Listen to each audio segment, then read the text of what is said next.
नमस्कार दोस्तों, आज हम LIC के एक बेहतरीन इंश्योरेंस प्लान जीवन लक्ष्य के बारे में बताने वाले हैं। काफी लोग इस पॉलिसी को कन्यादान पॉलिसी के नाम से भी जानते हैं, क्योंकि इसमें आप सिर्फ 75 रुपए प्रतिदिन देकर 11 लाख रुपए अपनी बेटी के कन्यादान के लिए इकट्ठा कर सकते हैं। सिर्फ इतना ही नहीं, इसमें आपकी पॉलिसी पर आपको 3 साल किस्त ना देने की छूट मिल जाती है। यानी कि अगर आप 20 साल के लिए पॉलिसी लेते हैं तो सिर्फ और सिर्फ इसमें आपको 17 साल किस्त देनी होगी। इसके साथ साथ पिता के ना रहने पर इस पॉलिसी में किस्तें नहीं ली जाएगी। पिता की मृत्यु होने पर तुरंत 5 लाख रुपए आपके बच्चे को मिल जाते हैं। इसी के साथ साथ लड़की के लालन पालन हेतु 50,000 रुपए हर वर्ष मिलते रहेंगे अगर पिता की मृत्यु हो जाती है। अभी मान लेते हैं जो आपकी उम्र है वो 30 साल की है और 21 साल के लिए आप ये इंश्योरेंस प्लान लेना चाहते हैं। अगर आप 21 साल के लिए ये इंश्योरेंस प्लान लेते हैं तो इसमें आपको सिर्फ और सिर्फ 18 साल आपके पॉलिसी में प्रीमियम की पेमेंट करनी होगी, यानी कि 3 साल की इसमें आपको छूट मिल जाती है। उसके बाद हम बात करते हैं सम एश्योर्ड की। तो मान लेते हैं कि आप 5 लाख रुपए का बीमा इसमें लेना चाहते हैं।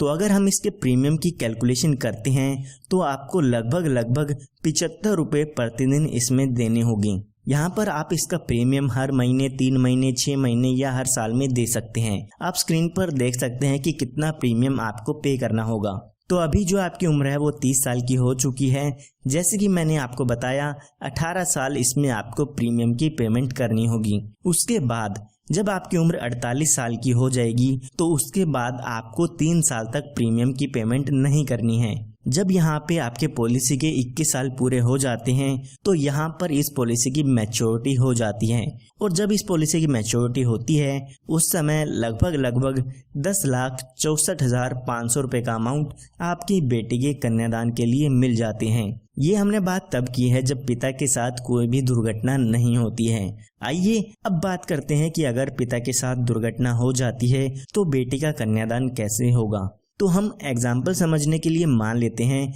जब पिता की उम्र 34 साल की होती है तो यहाँ पर उनकी किसी भी कारण से डेथ हो जाती है। तो जब भी पिता की डेथ होती है तो उसके बाद पॉलिसी की किस्त आपको नहीं भरनी होगी। बाकी के बचे सालों में आपकी पॉलिसी ऐसे की ऐसे चलती रहेगी, लेकिन आपको प्रीमियम की पेमेंट नहीं करनी है। तो जैसे कि मैंने आपको बताया कि 4 साल बाद अगर डेथ होती है तो हमारी पॉलिसी के बाकी 17 साल बच जाते हैं। तो जब ये 17 साल बचेंगे तो इनमें हर साल बच्चे को 50,000 रुपए हर साल मिलते रहेंगे, जो कि आपके सम एश्योर्ड का 10% होता है। इन 17 सालों में हर साल 50,000 रुपए आपके घर वालों को मिलते रहेंगे। उसके बाद जब यहाँ पे आपकी पॉलिसी के 21 साल पूरे हो जाते हैं तो जो पॉलिसी के मैच्योरिटी का अमाउंट मिलना था वो भी आपकी फैमिली को मिल जाता है, जो कि यहाँ पर 10,64,500 रुपए का था। यानी कि लड़की के लालन पालन हेतु पैसे तो मिलते रहेंगे हर साल। इसी के साथ साथ मैच्योरिटी पर जब उसकी शादी होनी होगी उस समय भी उनको यहाँ पर पैसे मिल जाते हैं। सिर्फ इतना ही नहीं, जब यहाँ पे आपकी डेथ होती है तो उस समय भी यहाँ पर पॉलिसी के 5 लाख रुपए मिल जाते हैं। ये 5 लाख रुपए आपको तभी मिलते हैं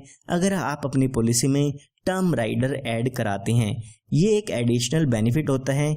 अगर आपको इस पॉलिसी में ये बेनिफिट ऐड कराना है तो आप ये बेनिफिट ऐड करा सकते हैं। जब भी पॉलिसी होल्डर की डेथ होती है तो उस समय सम एश्योर्ड का अमाउंट डेथ के केस में मिल जाता है। इसी के साथ साथ यहाँ पर अगर पॉलिसी होल्डर की डेथ एक्सीडेंट के कारण होती है तो इस 5 लाख रुपए के साथ साथ 5 लाख रुपए एडिशनल मिलता है। यानी कि डेथ के समय 10 लाख रुपए का अमाउंट आपकी फैमिली को मिल जाता है। इसी के साथ साथ 50,000 रुपए 17 साल तक मिलते रहेंगे, और यहाँ पर मैच्योरिटी के समय 10,64,500 रुपए का अमाउंट भी मिल जाएगा। तो ये एक काफ़ी बेहतरीन प्लान है। अगर आप अपनी बेटी के लिए लेना चाहते हैं तो आज ही हमारे दिए हुए नंबर पर संपर्क करके इस इंश्योरेंस प्लान को ले सकते हैं या इसकी और भी जानकारी ले सकते हैं। इसके साथ साथ इस पॉलिसी में आपको लोन की सुविधा, टैक्स बेनिफिट, इस तरह के और काफ़ी जो फायदे हैं वो इसमें मिल जाते हैं।